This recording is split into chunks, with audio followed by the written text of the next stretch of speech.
Hey, Rich, AOK Knives, Ace on Knives.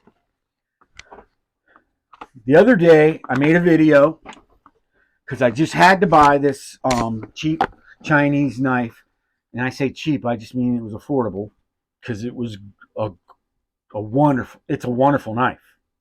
It was the Eafengrow. The Eafengrow CH3504.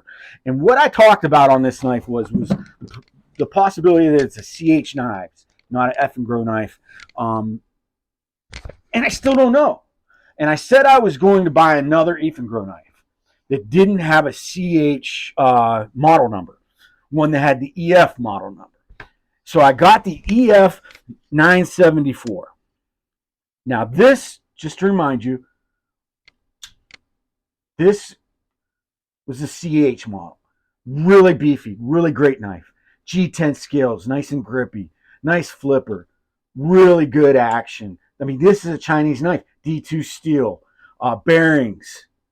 I mean, this, you need to get one of these if you don't want to spend a lot of money on a knife, but you want something nice. And if somebody asks to borrow your knife, you hand them that proudly and say, "Here, use my knife. This is my Eafengrow." If I'm even saying that right, I don't even know. But who cares? It's Eafengrow today because I don't want to say Eafengrow, Eafengrow, Eafengrow, Eafengrow, blah blah blah blah. Eafengrow. It's in my top three Chinese knives right now. And my top three Chinese knives are going to be with the first one and the second one neck and neck, Ganzo and Sativian. Now Ganzo, I had an automatic Ganzo a long time ago. Gave it to my buddy Sicky, and I miss that knife every day because I can't find another one like it. It was like a Firebird automatic, and it was orange handle, just really killer clip point blade, really soft, slow opening, which may not be good for some auto guys, but I liked it. It was like, I liked it. So what I wanted to do was get in the other Eafengrow with the EF model number and side by side them. So I got it. It's right here in the box. This is the Eafengrow 974, EF 974. Dude, I'm going to tell you, I expected to get a cheaper version of the CH model, and I didn't. The G10 on this is better than the CH model. The G10 scales on it, grippier. They're milled out. They are. Now look at the pivot pin things. They do some machining on that stuff. It's really, really smart. This one I like a lot. So this has got like jibbing on the bottom part of the scales and on the top part of the scales. It's got a little nub of a flipper. And I haven't decided if I like that or a lot yet. I kind of thought, oh, I like that because it's like small. It's not pronounced. It's not, whatever. But this has everything that has. It has the bearings. It has the D2 steel. It's smaller because this one was kind of a fat boy, and this one's kind of that. I mean, this is a slender little hottie, and this is a beefy dude. That's what that is. Now, this knife, now watch. That's why I don't like that little nib. It's so when you go to push it harder, it's got this jibbing here, and the jibbing on this, the jibbing's on the G10s on the scales and on the frame. And it's pretty pronounced. And like right now, my finger hurts. Because I was trying these Eafengrow knives. I am so impressed. See, it opens nice. It really does. But it has the thumb studs. You know what I mean? So, God, man, I suck at that. It's sad. It's sad. So I tried to do that. Not happening. thumb studs. Look at this, man. This is this has a compound grind. You know, so it's like a clip point. It is a clip point. It's this is this is really nice. I'm gonna buy more of these. I'm gonna buy these because you know I like these clip points with the real, you know, look at the tip on that. That sucker, that's sharp. It's pointy. Um, so it's out.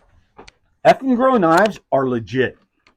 In my book, look at the flipper on that versus this flipper. I mean, that's a serious flipper. I mean, geez, you're not gonna. You hear that? It's like crisp.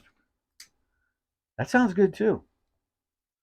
Look at the drop, man. I'm telling you what, these knives. There you go, a little shake. You know, they don't have the deep carry.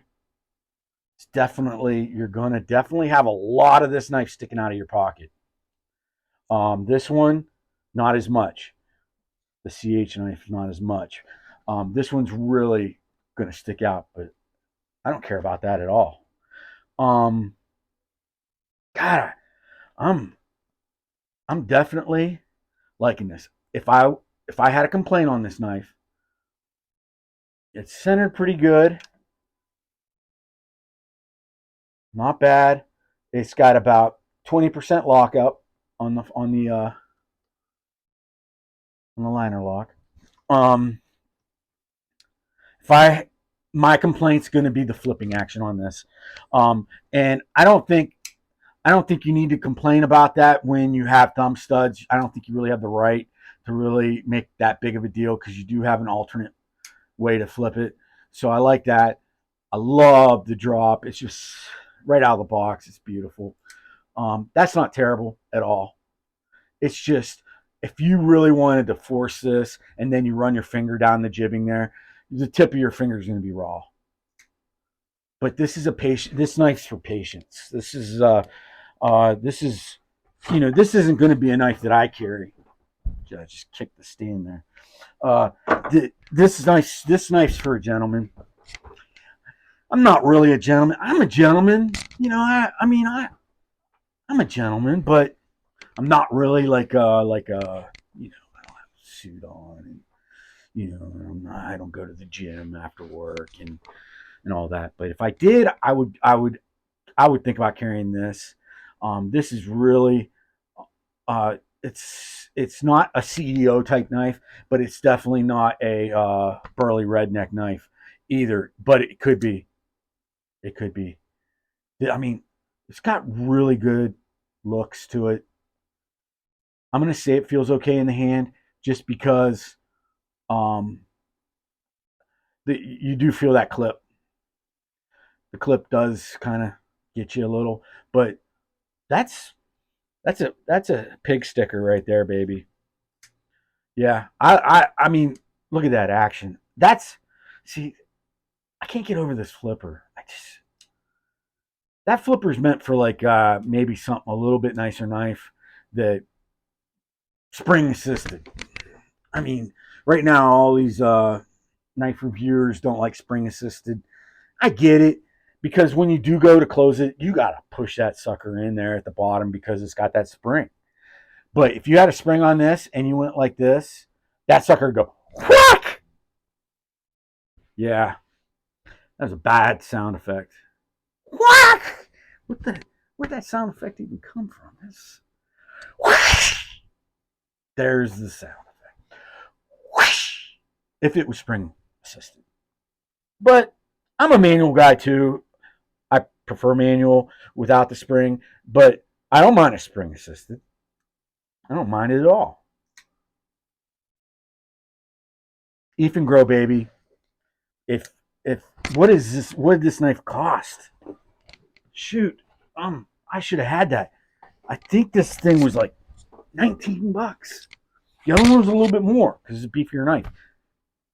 I know this was like 19 bucks, if not in the 20s. It wasn't more than that. I should have had the price on my notes. But hey, Eafengrow. I'll put the link down in there for both of the Eafengrows. Get yourself one of these if you like this style. If not, look at the other blades that the Eafengrow offers. If you like the Tanto, the Drop Point, the whatever, Warncliffe. But really think about getting one of these if you're a guy like me that loves a good budget knife. Because I'm a fan. Top 3 Chinese knives. Eafengrow's in there. Ganzo, Sativian. I really like Sativian. I got a couple of those, and they're just brawny. It's a knife. Deuces.